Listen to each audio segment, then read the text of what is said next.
25শে December হাতিরহানায় মৃত্যুর মর্মান্তিক ঘটনায় নিহতের পরিবারের পাশে দাঁড়ালো বন দপ্তর। শনিবার বন দপ্তরের পক্ষ থেকে ফালাকাটা ব্লকের পূর্ব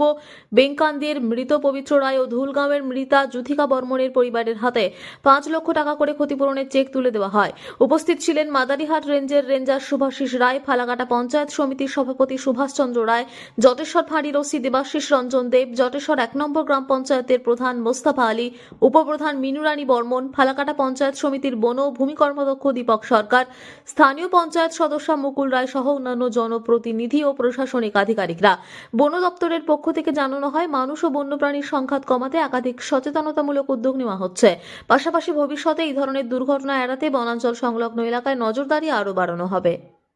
এটা অ্যাকচুয়ালি খুব দুঃখজনক ব্যাপার যে গত 25শে ডিসেম্বর খুব সকাল সকাল এই 6:30 7টার দিকে ঘটনা, মানে দুইজন ব্যক্তি, একজন পুরুষ একজন মহিলা, এই বাড়িতে আমরা আছি। আমাদের বন দপ্তর থেকে আমাদের মাননীয় মুখ্যমন্ত্রী মমতা বন্দ্যোপাধ্যায়ের অনুপ্রেরণায় যে এখন সুবিধাগুলো পাচ্ছে, যে কেউ মারা গেলে তার পরিবারের 5 লক্ষ টাকা এককালীন এবং তার পরিবারের যে কোনো একজনকে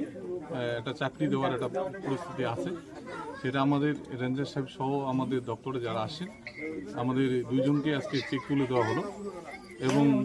আরও আমাদের দুইজন মেডিকেলে হসপিটালে আছে, একজন হয়তো পা ভাঙছে, সেটা আমরা যোগাযোগ করে দেখছি। আমরা সবাই পাশে আছি, এখানে অঞ্চলের প্রধান থেকে শুরু করে কর্মাধ্যক্ষরা আছেন এবং আমরা আছি এবং দপ্তরের যারা আছেন প্রতিনিয়ত খবর রাখছে এবং এটা সত্যিকারে যে জিনিস যারা চলে গেলেন তাদের তার কিছু করার নেই, তাদের পরিবারে যাতে কোনো অসুবিধা না হয় সেদিক দিয়ে ডিপার্টমেন্টেরই যা করা হয়েছে এবং পরবর্তীতে যাতে অতি সত্বর তারা চাকরিগুলো পায় দুইটা পরিবার অন্তত পক্ষে, সেটাও আমরা যোগাযোগ করে দেখছি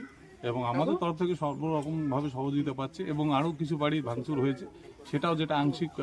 ক্ষতিপূরণ পায় দপ্তরের তরফ থেকে, সেটাও যাতে তাড়াতাড়ি পায় সেটা আমরা দেখছি।